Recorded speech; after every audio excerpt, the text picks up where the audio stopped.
Okey. Jadi terima kasih kepada Uncle Taufik. Masih lagi Uncle Taufik. Dan okey. Pakcik. Okey, jadi kita bawa forum kita ni ke arah isu sensitivity. Dan kalau kita lihat di Malaysia ni berapa banyak isu sensitivity sejak akhir ni digembar-gemburkan, terutamanya tentang pengharaman sana pengharaman sini, terutamanya karya-karya seni, baik pengharaman buku. Baru hari ni kita dengar pasal isu pengharaman buku Irsyad Manji yang diterbitkan tu pun dah diputuskan kan keadaannya. Dan isu sensitivity dalam filem sebagai contoh dalam filem Kubra dipertayangkan dan sebagainya. Jadi nak tanya pendapat Abang Fad tentang sejauh mana isu sensitivity ni boleh kita timbulkan dalam karya, dan bagaimana kita nak pastikan isu sensitivity ni kita dapat ambil manfaat berbanding mudarat kepada khalayak penonton. Okay, sensitivity. Inilah dia, sebab semua filem atau semua karya seni itu adalah interpretasi daripada pembikin atau pencetus karya tu, ya. Dan seperti yang kita dah tengok ni, setiap satu karya itu pun pula bukan sahaja diinterpretasi oleh pembikin itu, apa sumbernya dan di mana pula sumber itu menginterpretasikan satu-satu situasi itu pun kita perlu rujuk. Okey, saya melihat dari segi contoh Tanda Putera sajalah, filem yang bagi saya dah out of control cara masyarakat, saya tak pergi lagi di politik atau apa, masyarakat sendiri bereaksi terhadapnya, yang bagi saya kadang-kadang dah terlalu sampai tahap keterlaluan, lebih sudu ke kuah. Sebab seni ialah seni. Zan Azli, kalau kalian kenal, editor majalah Astro Awani, beliau hari ini ada terbitkan satu artikel yang bagi saya sangat-sangat baik untuk mengingatkan kita kembali apa itu karya seni. Dan saya kutip tulisan beliau, are they supposed to engage an audience, spur them and create an opportunity to start the discourse. Sekarang ini, jadi kalau gitu bagus jugalah Tanda Putera ni sebab dah cipta satu discourse sekarang, atau yang sedang berlaku pun dalam beberapa media sosial, yang sepatutnya dilakukan dengan intelektual, minda rasional, bukan emosional. Dan kedua, dia kata the big deal happens when society is not mature enough to see how it's just art, whether it's good or bad. So seni itu buruk atau seni itu baik, melihat pada tanggapan kita terhadap estetika, terhadap teknik, terhadap sifat artistik, itu saja. Itu persoalan ni sekarang. So, saya bawa satu hal yang berlaku beberapa tahun dahulu waktu Amir Muhammad, the reluctant socialist I guess, yang membuat filem lelaki komunis terakhir, contoh dokumentari. Saya tonton filem tu. Huha yang heboh, walaupun masyarakat, ahli politik dan sesiapa saja yang belum tonton dah mula tembak filem tu, tembak habis. So Amir Muhammad reluctantly, dengan berbesar hati dan rendah diri memohon orang-orang kuat filem, beberapa orang tertentulah termasuk FDF dan beberapa ahli politik untuk tonton filem tu. Kalau kalian ada beli DVD filem itu, kalian akan dapat satu rakaman wawancara yang beliau buat terhadap beberapa tokoh politik, baik pembangkang atau kerajaan, dan mengejutkan kedua-dua benci filem tu. Kedua pihak tak suka filem tu. Ada seorang tu, tak silap saya kata, "Oi, shaky camera apa ni? Ini bukan filem." Oh, shaky camera bukan filem. You see, such, orang kata benda-benda yang trivial, benda-benda yang leceh dan apa. Sebab, and then lagi satu dia kata, filem tu tak ada cimping. Dia kata, so ini bukan filem lelaki komunis terakhir. What? Dia tak dapat tangkap sindiran, dan malah maaf cakap lah, wawancara tu sendiri bagi saya tahulah Amir ni, dia mungkin ni masuk, saya tak nak cakap lah, itu sensitif yang itu. But the point here is, kalau kalian dah tonton filem tu, kalian akan tersedar yang sebenarnya filem itu filem patriotik. Filem itu menyatakan kita tak perlu cimping. Dengan amat mengejutkan bila saya tonton filem tu. Sebab dia sebenarnya cerita tu, dia tunjuk yang Amir ni dia cuba nak ikut biografi Chin Peng tu, dari mana dia datang, apa Chin Peng tu bersekolah di mana, lahir kat mana, kemudian kampungnya di mana, kemudian dia masuk hutan mana, diikut satu-satu tu seperti satu perjalanan. Tapi kita tengok, pertamanya kita tengok macam mana dua-dua belah pihak kalangan so-called bekas komunis, dan kemudian orang yang melawan komunis, dan kemudian orang yang melihat keadaan waktu itu berlaku, diceritakan seperti sebuah dokumentari. Dan kita sedar akhirnya bila akhir filem itu dibikin pada waktu dia orang pergi di Dataran Merdeka, Amir Muhammad pergi ambil kamera pergambaran seorang dia menara jam ni, dia jaga menara jam kat situ lah, dia menjaga detik jam pukul 12 pada waktu 31 Ogos tu. Secara jelasnya dia nak menyatakan kita dah merdeka. Point dia sangat-sangat jelas dalam filem tu. Jadi seakan-akan Chin Peng atau dunia yang subversif itu adalah hantu, tak nampak. Dan dia kata masyarakat sudah dah lama membangun, sudah lama maju, sudah lama meninggalkan dunia ni, sudah lama tidak kenalkan dunia ni. Jadi kita tidak perlu. Itu satu contoh. Jadi okay, fine, macam yang doktor cakap berkenaan tentang the death of the author. Setiap penonton yang menonton sesebuah filem itu mempunyai interpretasi yang tersendiri, betul. Jadi Tanda Putera pun contoh sebuah filem ni, bila ada kawan-kawan bukan Melayu saya yang tonton, baik Cina, India dan beberapa, yang kata tak apa perkaumannya, ada. Okey, ada juga yang kuat dengan semangat pegangan dia, pula kata ini masalah, filem ni ada masalah. Jadi ada pelbagai pandangan di sini. Sekarang ini pandangan ini boleh tidak dibawa dalam satu bilik, boleh tidak bercakap dengan orang kata optimis, dengan keadaan yang rasional. Ini persoalan yang saya nak tanya. Sebab contoh yang paling saya tak suka, lembaga penapis filem, kalau kalian tahu 2 tahun lepas mereka cuba sebenarnya untuk memberi kuasa. Ini bagi saya sangat menarik. Sebab mereka sedar karya filem ini sepatutnya diberikan pandangan atau kuasa penonton tentukan filem itu baik ditonton atau tidak baik ditonton dari segi yang sensitiviti yang kita maklumkan ini. Dalam seminar itu memang seingat saya banyak pembikin filem dan penggerak industri filem tu memang sangat-sangat bersetuju kalau boleh kita pergi the next phase, orang kata. Kita dah tak ada dalam fasa negara Cina. Negara Cina memang kerajaan habis tahan, kawal. Kita sebenarnya yang tahap di mana ada beberapa individu tertentu dipilih untuk menonton bersama lembaga penarikan filem yang sememangnya di bawah KDN lah, untuk menonton sebuah filem, untuk melihat elok tak elok sebuah filem itu ditayangkan, diluluskan untuk tayangan. The next phase sebenarnya mereka nak gerak kepada fasa yang seterusnya, yang seperti yang berlaku di Amerika. Lembaga penapisnya adalah kumpulan penapis bebas daripada kuasa kerajaan, penguasa waktu itu. Yang sekarang inilah MACCT, silap saya, MTAA. Mereka ini lembaga bebas, pertubuhan bebas yang mencadangkan filem ini untuk tontonan umum ke, untuk P13 ke, apa sensitiviti yang tertentu, dia akan tulis. Itu yang seperti mana LPF yang cuba lakukan sekarang ini, UP13, 18. Dari segi situ sahaja kita dah boleh sedar, ini sensitif, ini tak sensitif. Tapi kalau kalian sedar atau tidak, masalah sekarang kita ni, kita dah terlalu bercampur bau. Filem yang ada jelas-jelas tulis 18 pun kita bawa anak kita buat tonton tanpa mengetahui masalah-masalah filem tu. Saya menonton filem Conjuring contoh, 18, filem tu 18 jelas. Boleh mak orang ni bawa anak dia umur 5 tahun dengan anak takut nak tengok tanpa memahami apa makna 18 tu.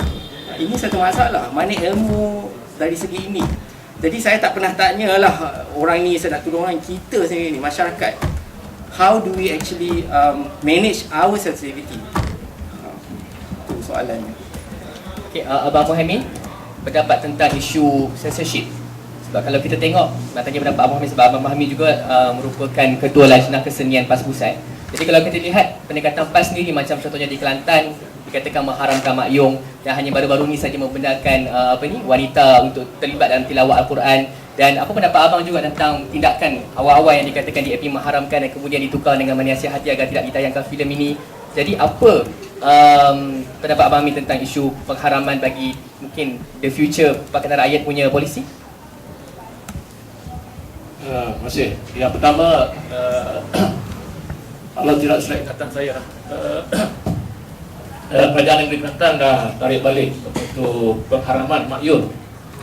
Pengharaman makyong ni asasnya kerana dia melibatkan unsur-unsur yang menyalahi akidah. Dan saya rasa kita setuju. Walaupun kita menghargai kebebasan dan sebagainya, tetapi mesti ada limitation untuk memastikan karya seni itu tidak sampai melanggar prinsip hidup kita terutama orang Islam, sampai melakukan perkara-perkara syirik. Jadi dari segi politik, dari segi pentadbiran, penapisan ini memang perlu. Yang kedua, pengharaman. Saya rasa saya sebelum sampai tahap kuasa politik menentukan segala keputusan di negara kita, saya rasa kita perlu fikirkan tanggungjawab kita sebagai rakyat. Sebab saya bimbang semua keputusan di negara kita ditentukan oleh kuasa politik, bukan ditentukan oleh rakyat. Dan banyak perkara-perkara yang tak ada kaitan dengan politik, bila ahli politik jadi masuk, dia jadi isu politik, isu bahasa. Ahli politik ni magic, dia boleh cipta menjadi ahli bahasa spontan. Dan yang peliknya, rakyat kita tak ada kekuatan menggunakan bidang dia untuk memberikan pandangan yang berbeza dengan ahli politik. Kebergantungan terutama orang Melayu lah, kebergantungan hidup orang Melayu ni dengan orang-orang politik sangat tinggi. Seorang orang politik ini adalah sang dewata. Kalau tak ada barisan nasional, tak aman. Kan itu kenyataan yang menyalahi akidah.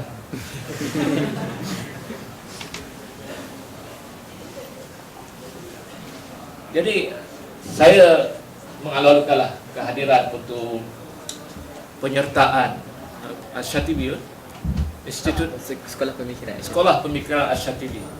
Suatu kaedah bagaimana orang-orang muda-muda bebas, walaupun saya orang politik.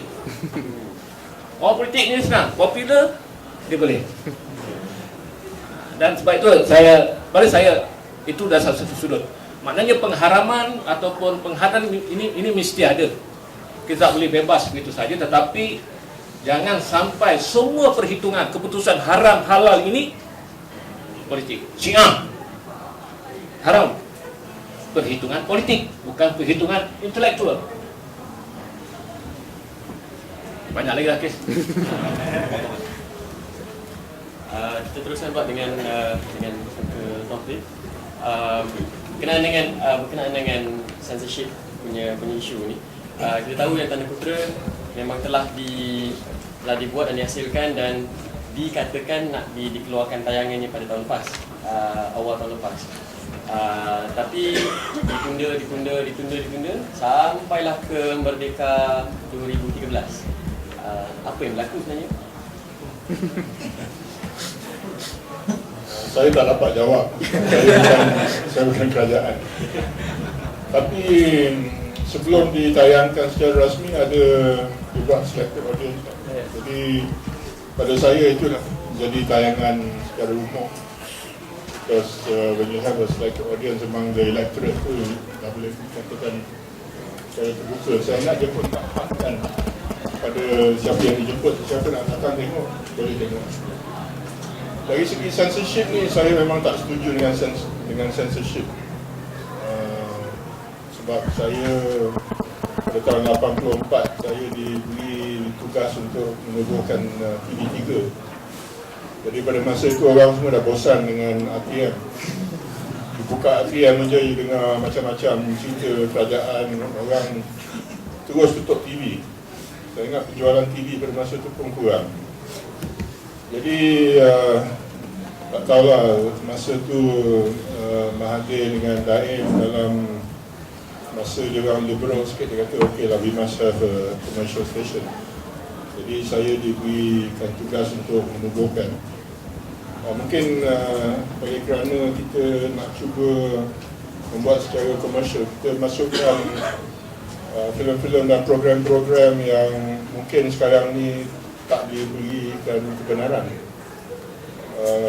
Siapa yang dapat menonton TV3 pada tahun 84 sehingga 86 sebelum UMNO punya pilihan tu, saya ingat kalau dia berpeluang tengok program macam Solid Gold, tak pernah tengok kat dalam TV RTM, ataupun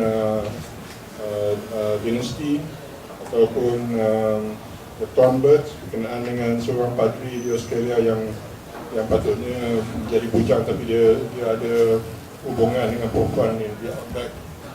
Benda yang kita kira sensitif, kita tunjuk. Sebab pada masa tu saya berani, saya muda. Jadi we try to push the boundary lah, apa yang boleh diterima. Oleh kerana saya tahu ini investment daripada UMNO, siapa nak marah saya kan. Tapi malangnya ada juga pressure daripada luar tu yang mengatakan UMNO tak boleh membiarkan dia punya laporan ni menunjukkan benda-benda yang PAS akan membuat isu. Jadi self-censorship masuk. Masa tu pun kita cuba memikirkan apa yang liberal, apa yang kita boleh buat, apa yang kita boleh buat sebagai local production. Itu sebabnya saya kenal Syahami Baba sejak tahun 84. Jadi kita tahu apa yang dia punya filosofi, apa yang dia punya kebolehan. He was a very young producer at that time, baru start. Jadi kita bagi dia peluang. So my job as a broadcaster is to encourage talent yang baru. Kalau kita tengok RTM, dia punya drama, dia punya skrip semua ditulis oleh orang yang dah lama sangat. Sampai 30-40 tahun pun orang tu aja yang ada. Bila yang kita tengok berita RTM pun orang tu aja yang ada. Kalau tak Wan Cik Daud, apa nama sing? Jadi kita cuba tunjuk bahawa dalam Malaysia ni ada perempuan yang lawa. So I brought in a lot of beautiful girls. Sampai tak tahu lah orang lain minat dengan dia hilang dikahwin. So orang dah tengku tu tak tahu. But we were trying to show yang kita ni not the same as the previous generation. Sekarang ni saya dah masuk dalam golongan senior. Jadi saya nak tunjuk juga apa yang boleh dikeluarkan creatively oleh pemuda-pemuda yang ada sekarang. Balik pada soalan dengan Tanda Putra ni, apa yang tanya dengan family ni? Sebenarnya dalam Tanda Putra tu terlalu filmnya pendek. Pada saya agak pendek sebab terlalu banyak perkara yang memang dia tak ceritakan secara keseluruhan. Contohnya macam dikatakan ataupun dah diketahui secara umumnya yang Tun Razak dan juga Tun Dr. Ismail adalah orang yang sangat-sangat menitik beratkan nilai-nilai kekeluargaan dalam keluarga mereka. Tapi yang kita nampak secara jelasnya adalah hubungan yang sangat baik di antara pemimpin-pemimpin ini dan juga isteri-isteri mereka. Tapi kurang ditonjolkan hubungan di antara pemimpin ini dan juga anak-anak mereka dan juga anak-anak mereka sesama anak-anak pemimpin-pemimpin ini. Jadi saya rasa benda ini sebenarnya agak menarik untuk diceritakan sebab ini boleh kata the insider story of what is happening di sebalik filem yang ditayangkan tu. Jadi mungkin kalau kita boleh kongsi sedikit berkenaan dengan macam mana hubungan kekeluargaan Tun Razak dengan Tun Dr. Ismail dengan anak-anak mereka. Ini semua soalan sentimental ni. Kadang-kadang kalau kita pandang balik ada banyak yang kita nak ceritakan. Dalam film Tanda Putera tu saya tak puas hati dengan satu je, iaitu masa Najib kecil, dia kawan baik dengan adik saya. Jadi saya tanya dengan suami, kalau dia nak betul nak tarik audience, kenapa dia tak tunjuk scene di mana Najib kejar adik saya dalam swimming pool tu. Jadi dia kata itu sensitif sangat. Itu satu yang saya masih ingat masa kita kecil. Masa tu kita semua macam satu keluarga. Dan ini adalah sebabnya Tunku Abdul Rahman pada masa itu bila kita kirakan sebagai tok kita, mana-mana ada peluang dia jemput menteri dengan isteri dengan anak-anak semua berkumpul dekat rumah dia dekat jalan Tunisma, jalan Senon, dekat residensi. Ada satu tahun dia sewa kapal Kuala Lumpur. Kuala Lumpur ni biasanya kapal haji yang orang naik haji daripada Auckland terus ke Jeddah.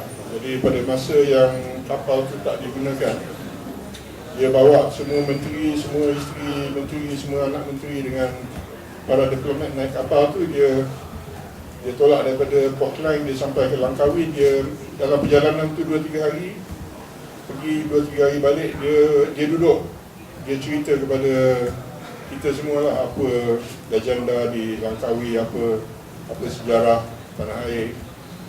Dan kemesraan di antara Perdana Menteri dengan dia punya kabinet pada masa itu saya tak nampak ditunjukkan ataupun pun di antara Tun Razak dengan menteri dia pun ada macam tak begitu rapat sangat. Ada gap.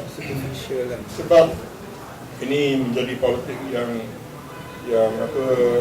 boleh dikatakan special to Malaysia lah. Masa pemimpin tu menjadi menteri pada tahun 57. Bapa saya baru 40 tahun.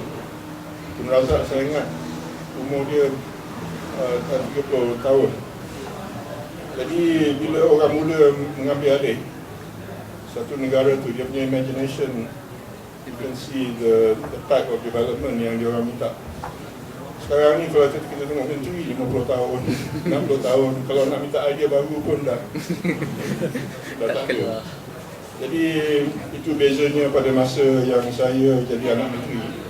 Sehingga sekarang ni saya tengok menteri-menteri yang lain yang ada anak lain sikit. Tak payah saya cakap banyak pasal ada banyak blogger ataupun online media yang boleh menceritakan lebih daripada saya.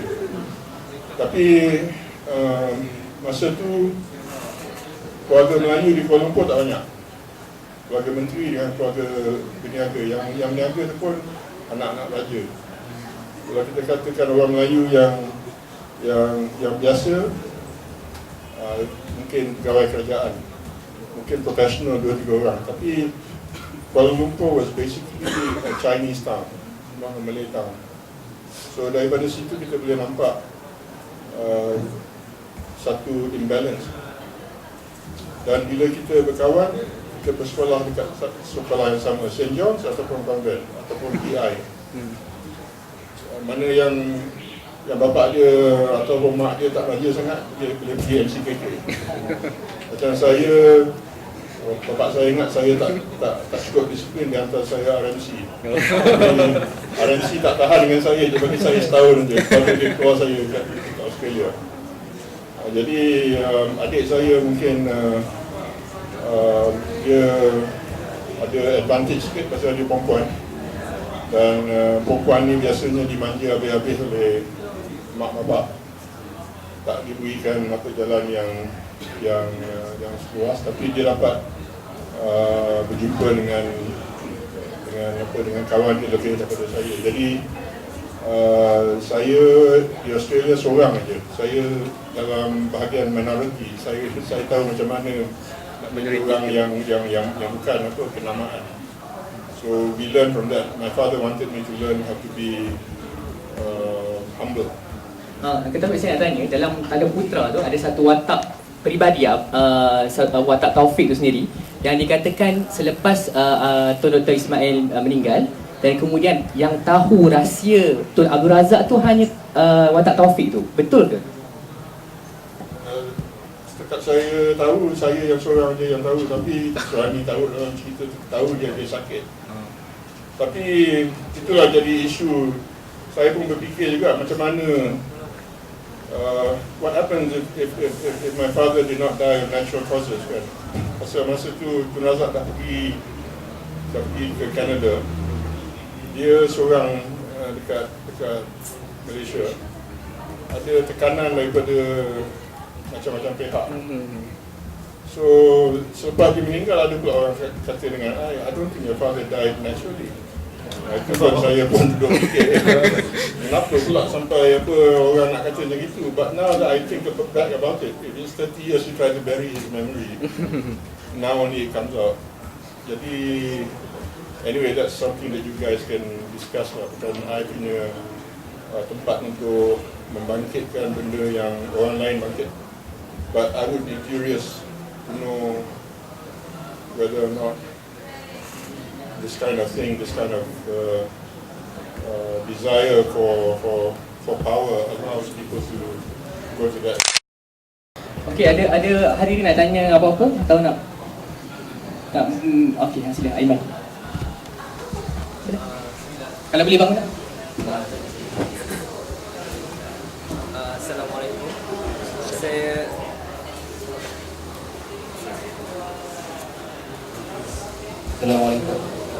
Saya ingin lontarkan pandangan persoalan saya kepada Abang Min.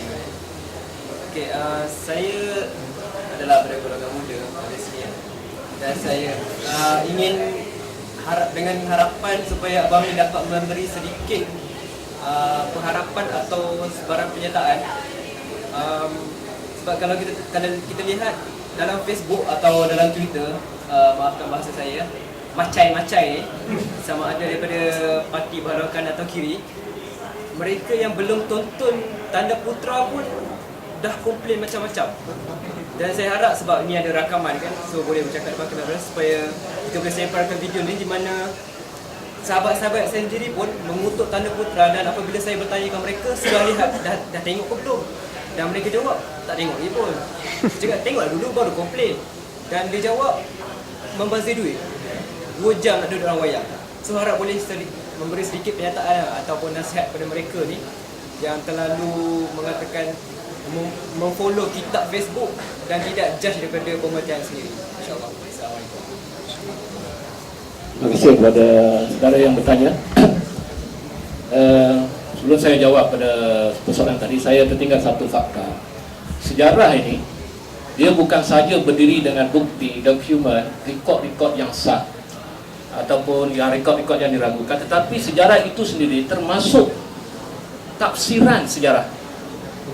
Jadi penulis sejarah sebenarnya dia membina sejarah itu sendiri, kerana dokumen, rekod itu kaku, kemudian dipersembahkan, itulah sejarah. Itu satu fakta yang saya rasa kena sebutkan juga. Baik, merujuk kepada persoalan tadi, saya rasa untuk kritik Tanda Putra atau mana-mana filem, syarat sahnya bukanlah tengok filem, melainkan kita nak jadi pengkritik filem. Dan kita pengkritik pun ala kadar lah dengan kita tak menonton. Dan saya ginilah, saya ambil contoh yang Presiden PAS sebutkan dalam krisis Syiah Sunni ni. Kita jangan ambil contoh-contoh yang dilakukan oleh Syiah bodoh dengan Sunni bodoh. Jadi mungkin dalam PAS pun ada PAS bodoh, dalam UMNO ada yang bodoh. Jangan ambil contoh kelompok Syiah bodoh, Sunni bodoh, PAS bodoh, Melayu bodoh, Cina bodoh ini sebagai satu asas untuk kita berbahas. Saya rasa insyaAllah kalau kita mengharapkan wacana yang lebih berhemah dan kita kritik secara berlapis, kalau kasar-kasar pun orang buat filem ni berjuta, walaupun duit kerajaan tak apalah. Ha? Dia rakyat, dia rakyat. Duit rakyat. Jadi kita kena appreciate. Sebab tu saya sokong penerbitan filem yang bercorak sejarah. Setidak-tidaknya ini suatu langkah baru. Kerana bila saya refer kat Google tu, filem tahun 2003 ni, semua sebahagian besar filem-filem yang tak ada nilai nak mengangkat martabat kita sebagai warga negara Malaysia. Jadi saya rasa saya boleh menjawab soalan tu. Okey, sebab abang sokong pemberian dana, saya nak sebutlah sedikit fakta tentang prestasi kutipan filem patriotik yang menggunakan dana kerajaan. Okey, sebab kita tahu ni duit kerajaan ni duit rakyat lah. Jadi duit rakyat ni kita nak tahu pelaburan ni sebanyak mana dia datang kat kita. Okey, jadi saya sebut fakta dia. Antara filem pertama yang dibiayai oleh kerajaan ialah Lieutenant Adnan, arahan Aziz M. Osman tahun 2000. Bajet 1.5 juta, jualan 21 juta. Jadi ikut dari segi peratusnya 72%. Maksudnya kita letak 100, kita dapat baik RM72. Okey lah Aziz Osman. Kemudian Irma Fatimah, arahkan pula Embun tahun 2002, bajet 34 juta, tapi yang dapat kutipan 950,000 je. Atau hanya sekitar 30% saja keuntungan yang kita dapat. Okey. Kemudian filem Paloh, filem Paloh ni lagi kasihan lah. Bajet 4.1 juta, kosnya makin meningkat, tapi kutipan 140,000 je, ataupun hanya 3%. Maksudnya kita invest 100, kita dapat RM3. Siapa nak invest kan? Dan kemudian filem Suhami Baba sebelum ni, Hati Malaya, bajet 3.6 juta, dapat balik 790,000 ataupun sekitar 20%. Dan kalau kita ambil Tanda Putera dengan kutipan sekarang RM500,000 dengan bajet 4.8 juta, kita hanya akan dapat sekitar 10%. RM100 kita invest, RM10 je kita dapat. Jadi kami rakyat nak tahu ni sejauh mana orang-orang seni yang nak mempertahankan penggunaan dana rakyat ni nak juga guna dana rakyat ni, tapi keuntungan yang kita dapat ni sangat-sangat menyedihkan. Abang Fan nak tanya, nak tambah sesuatu? Nak membela nanti abang tak bila balik. Allah, ni isu yang paling sensitif. Kalangan-kalangan pembikin filem lah. Kita tak boleh lari lah dari satu hal ni. Mungkin tak tahulah. Saya tak nak mengeneralisasikan hal ini.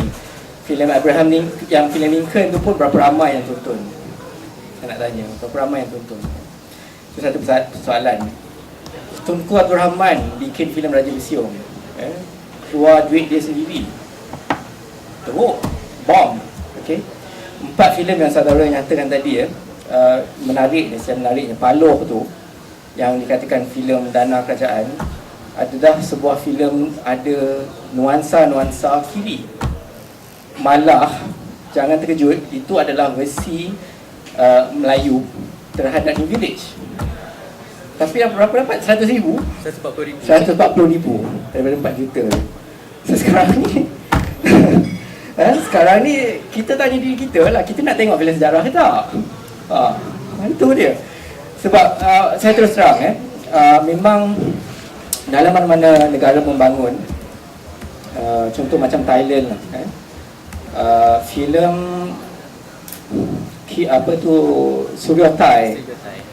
Suryothai tu, filem itu memang 100% dana kerajaan mereka. Filem tu rugi, saya terus terang. Tetapi masyarakat Thai, ialah kita dah tentu kita faham bagaimana semangat mereka terhadap raja mereka kan. Tetapi semangat masyarakat mengangkat filem itu, walaupun bukannya segelintir, banyak pun yang menonton filem itu kata bosan filem tu 3 jam. Kata filem tu bosan sampai ada masyarakat yang pergi menonton keluar masuk wayang. Tapi bila filem itu pelancong datang ke kedai DVD atau pelancong tanya seorang Thai, what film do you have, what film do you produce, dia akan tunjuk Suryothai. Itu satu contoh. Dan kalangan kita sendiri pun bikin atau pencinta filem pun dah tentu adalah kumpulan-kumpulan tertentu, dan filem-filem tertentu termasuklah macam Puteri Gunung Ledang, walaupun ada yang tak berapa suka dan ada lagi beberapa lah, tapi sebab kita tahu itu filem kita, sekurang-kurangnya itu ada sedikit identifikasi dan walaupun bukan sepenuhnya makna diri yang boleh dikatakan kita, tapi ada. Itu satu hal. Jadi sebenarnya contoh macam filem Hanyut, filem itu sekarang ini sedang mengalami masalah dana juga, walaupun kerajaan sudah membantu tapi sedikit. Filem-filem ini memang memerlukan lebih daripada kos yang dimaklumkan, seperti yang 4 juta untuk Tanda Putra ni memang sebenarnya tak cukup. Itulah yang kalian tonton, itulah yang kalian dapat dari 4 juta tu. Sebab memang sekarang ini kerana inflasi, teknologi pun dah ke atas, kepakaran. Tengoklah macam Puteri Gunung Ledang tu pun, yang walaupun begitu rupa, ada juga yang masih melihat goof, benda-benda silap yang ada dalam filem itu secara teknik. There you go. Jadi sebenarnya memang filem-filem epic sebegini memang memerlukan lebih daripada itu. Mungkin tak tahulah, mungkin selepas ini perlu buat filem-filem sejarah yang kecil, skala kecil mungkin, wallahualam. Tapi saya terus terang, Hanyut tu satu contoh, dan semua filem, malah semua filem yang kita sudah tonton, Tanian Anan, Embun, semua itu memang dana atau dana kerajaan yang diberikan itu memang tak cukup. Saya terus terang, Hanyut tu satu, orang kata ethical lah, bukti ethical. Itu malah itu tidak pun menyentuh tentang berkenaan semangat patriotisme pun, tapi lihat apa yang berlaku. Ini berlainan dengan sikap contoh macam filem di Indonesia, pembikin filem Indonesia. Yang menariknya di dunia Asia Tenggara ini, contoh yang paling cantik di Korea Selatan dan Thailand, selalunya berlaku usaha sama antara penerbit dan penerbit. Okey. Macam Tanda Putra ni dia bergerak seorang, Persona Picture seorang saja. Itulah diminta dalam kerajaan. Kalau di sana, kalau dia orang kata okey, dia nak buat filem besar ni, jadi beberapa kluster ni, beberapa penerbit ni akan bersatu, kata kita kena angkat filem ni, kita kena sama-sama keluar duit, tak apalah, terbuang pun terbuang lah. Semangat itu yang mereka ada. Dan lihat macam King Naresuan sekarang ni dah sampai ke bahagian 5, kalau kalian tahulah, itu pengarah yang sama yang membuat filem Surota itu, sekarang ini dah masuk bahagian 5 dah. Bayangkan. Dan itu memang duit dia dah boleh buat duit dah malah. First memang tak berjaya. Bayangkan yang pertama tu, King Naresuan yang pertama tu ramai tak suka, tapi dia gerak 2, 3, 4. Dan persoalan dana kerajaan tu pun adalah suara-suara yang memperkatakannya, tetapi dia jadi lembut sebab bila dah sampai 3 dah nampak filem tu, dah nampak ada berjiwa. Dia nampak sesuatu dah, penonton di Thailand dah nampak sesuatu. Dan dah diraikan sampai bahagian 5 dah. Bayangkan samalah macam Korea Selatan, masa mereka buat filem Taiguchi, kalau kalian ada tonton, itu sebuah filem perang yang sangat baik. Bukan sahaja penerbit-penerbit ini bersatu masukkan dana untuk filem ini, tetapi MNC, syarikat-syarikat besar yang ada di Korea itu bersatu bersama-sama untuk kata okey, diorang ada skrip baru cantik ni, jom buat.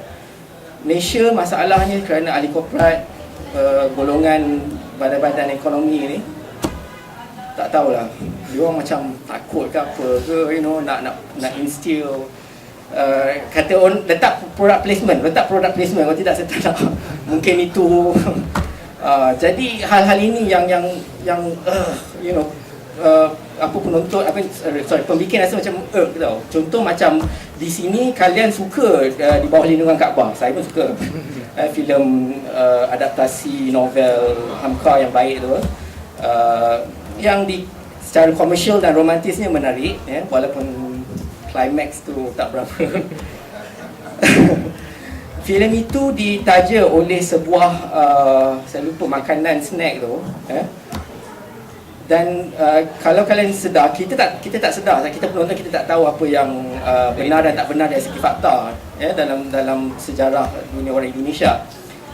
Adalah ditayangkan hadiah kuih itu diberikan kepada bapa pada yang perempuan tu lah, dalam cerita tu. Orang Indonesia menjerit, kata apa ni, ini zaman ni mana ada yang begitu sekali. Jadi kata ini filem tipu dah, you see. Tapi itu tajaan si syarikat itu nak buat macam mana. Ini kekangan-kekangan yang pembikin kita orang kata terikat. Kecuali apa? Para penonton masyarakat bising sikit lah kot. Okay. Abang Min? Abang Min bagi Tambah sikit tentang public funding, ringkas. Okey, terima kasih. Saya nak ringkas saja. Saya tak setuju kalau buat filem nak untung.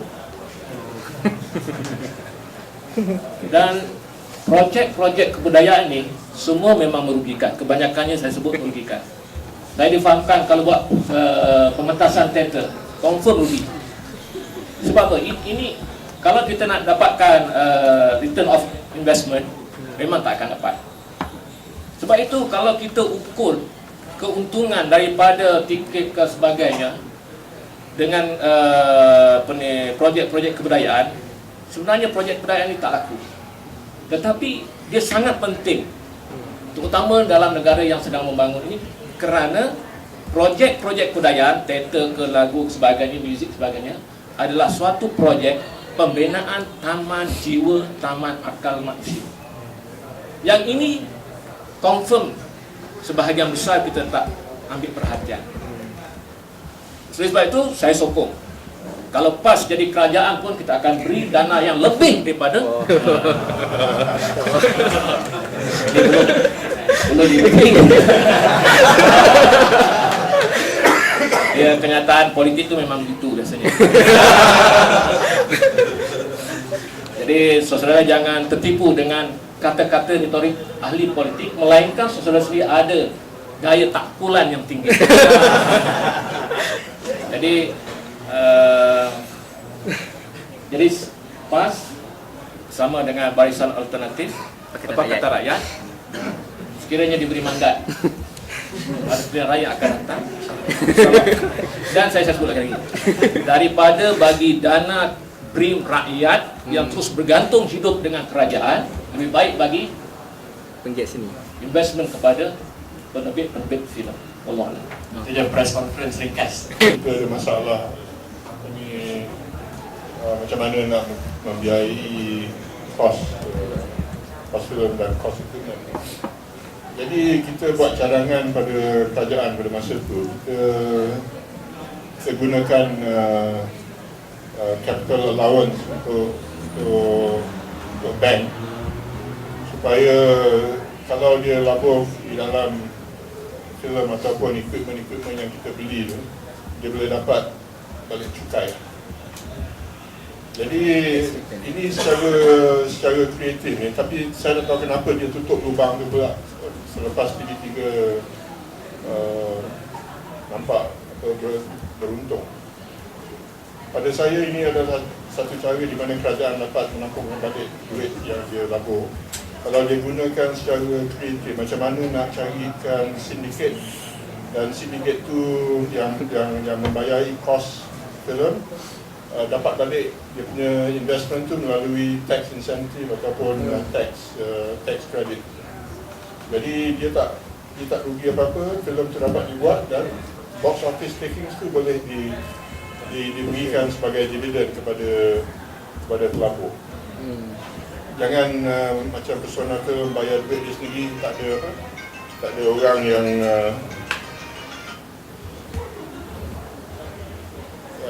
tak ada orang yang bayar kalau rugi. Itu sebab saya rasa sekarang ni kalau kita nak tengok lagi filem, tak payah kita undi PAS ataupun Barisan Alternatif, kita gunakan tax yang ada, tax scheme yang ada ni untuk maaf lah saya demokrasi. Kita terbuka dulu. Tapi sebagai seorang dalam yang yang boleh dikatakan amateur lah di dalam bisnes ni, saya rasa ada cara dia, tapi hanya tak ada orang dalam kerajaan yang memikirkan.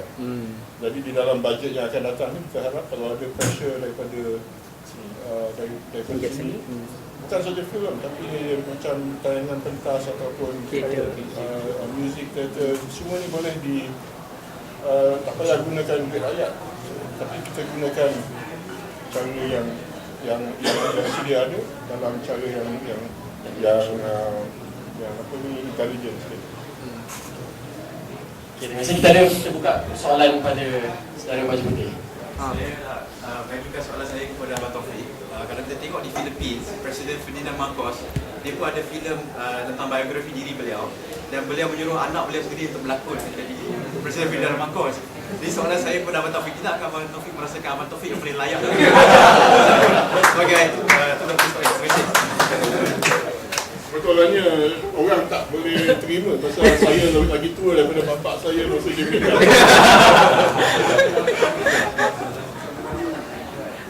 Okey, ada sebarang komentar, soalan, pandangan, pendapat atau sebagainya? Ya, silakan. Bismillahirrahmanirrahim. Azman Baharum, Tahun 2 Universiti of Manchester. Saya nak tanya soalan kepada Abang Fadli. Berkenaan dengan filem Tanda Putera, kalau kita tengok balik Tanda Putera, isu yang mencetuskan kontroversi ialah isu 13 Mei. Dan sepanjang filem tu, 13 Mei itu satu bahagian daripada filem tu. Dan hal ini menunjukkan macam mana kecenderungan masyarakat kita untuk meletakkan satu isu sensitif untuk menjadi satu kontroversi dan bukan dibahaskan secara ilmiah lah. Jadi abang dari perspektif sebagai seorang penggerak media, editor Dewan Sastera, apakah yang sedang dan akan dilakukan lah oleh media cetak itu sendiri supaya isu sensitif dapat dibahaskan dengan baik? Sekarang ni kalau kita tengok keadaan sekarang macam masih belum ada arah, masih jauh lah, cahaya di ujung terowong tu masih jauh. Okey, terima kasih. Peranan media. Soalan. Saya tidak mau mengambil pandangan ini. Mungkin kalau lihat ruang yang saya ada lah dalam dunia Dewan Sastera tu, sudah tentu kita buka ruang untuk suatu perbincangan, diskurs yang orang kata positif, yang berhemah, yang rasional, diberikan. Tapi soalannya sekarang ni, masyarakat kita nak baca atau tidak? Masyarakat kita nak baca atau tidak? Ada beberapa media-media sosial yang bagi saya, ataupun blog-blog yang bagi saya memaparkan atau menyatakan paparan-paparan maklumat yang orang kata menyeluruh, holistik, tapi selalunya yang mereka tulis ni tak tahu berapa ramai yang baca. Sebab dunia kita ni dunia cepat, dunia Twitter, kita lebih suka quote yang pendek, tak boleh lari daripada itu. Jadi quote yang pendek ini yang kita sedar, yang sedang bergerak dalam dunia Twitter, inilah yang cepat orang tangkap cepat ni, dan cepat orang perbesarkan. Ya, ada beberapa kumpulan atau wacana yang sudah maklumkan, malah dalam Dewan Sastera ancaman media baru yang saya keluarkan bulan Mei, perkara ini sudah dibincangkan malah, tapi berapa orang yang baca? Ditulis oleh Sastera Negara Dr. Anwar Ridwan. Masalah yang kalau hal-hal media sosial ini boleh ada, tapi dibiarkan tanpa memahami peranan dia selepas ini apa. Dia ada satu budaya yang seorang doktor dari Universiti Singapura nyatakan, dia membuat orang berfikir secara pendek, dan memang sudah dibuat satu kajian malah sekarang masyarakat anak muda sekarang, dia cepat malas, dia cepat dia tengok satu benda tu dia cepat bosan. Dia tak boleh, kalau nak baca tu pun dia dah sebabkan media ni dah terlalu banyak dah. Itu kajian yang dilakukan lah. Jadi macam mana ni, nak kata apa, mak bapak suruh tahan, what is it, persoalan sebab kita ni dunia demokrasi sekarang ni, demokratik kan, kita membuka. So bukankah atas kuasa, kalau saya lah, kalau ada anak kan, saya kata boleh, tapi you should control yourself. You should have your own hours to main dengan Twitter and what not ni, and then kan, maklumkanlah apa perkara-perkara yang elok dan tak elok lah kan. Sebab dunia sekarang ni dah tak ada sempadan. dunia sekarang ni dah pelbagai bentuk jenis informasi yang ada, yang buruk atau baik orang akan kata bagus malah. Sebab ni dunia so-called pasca moden orang kata. Macam satu Pandora, kotak Pandora yang kita dah buka dah. Jadi kekeliruan itu atau kecelaruan itu yang sedang berlaku ni, yang insya-Allah kita harap tahun depan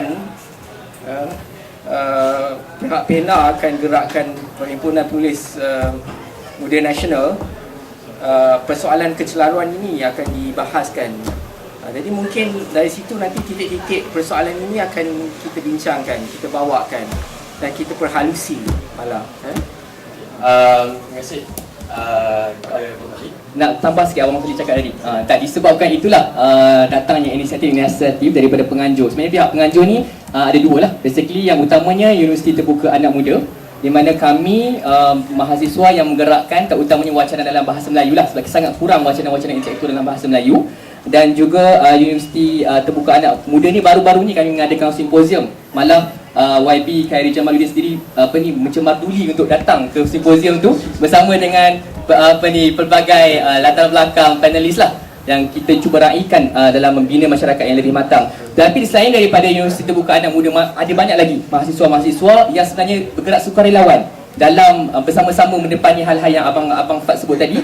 Antaranya ialah Lepak Makassar, Asyatibi, Universiti Masa dan sebagainya. Kami bergerak secara online, Facebook, YouTube, dan kami mengadakan wacana-wacana. Siapa yang nak berkongsi, ada kelebihan, baca buku, berguru, kita bagikan ruang kepada mereka. Malah pada hari esok, Lepak Makassar, Bedah Buku Sekolah Pemikiran Asyatibi akan menganjurkan wacana berkenaan dengan buku Metafizik dan Cosmopolitanism oleh Khalid Jaafar pada hari esok pada pukul 10 malam di DRC Restaurant. Section 7 Shah Alam. Jadi dijemputlah kepada siapa yang berminat untuk menyertai wacana ni. Nak tambah? Okey, nak tambah. Okey, sila. Saya terlupa satu perkara. Ada dua. Yang paling penting sebenarnya kita perlu instill pada diri kita dan kemudian pada anak-anak kita dua perkara yang sudah tentulah kami sebagai masyarakat orang Timur. Pertama, agama sudah tentu. Agama itu benteng atau kekuatan atau asas yang akan memberi maklum balas bingkai yang mana elok, tidak elok, bagus, tidak bagus. Dan perkara yang lagi satu yang sangat penting tapi sekarang saya lihat di sekolah pun malah sudah banyak diabaikan, yakni adab. Adab ini satu tata tertib, bukannya tata tertib yang kalau kita buat salah kita pukul, bukan itu. Maknanya satu tata tertib yang kita letak pada tempatnya. Yang mana kita lakukan itu, kita ada syarat-syarat atau perlakuan tertib yang tertentu yang kita perlu ikuti untuk bergerak secara, orang kata, menjadi manusia yang bernilai lah, manusia yang bernilai. Ini yang sangat kurang. Jadi, dan dengan jelas boleh lihat dalam dunia digital kita.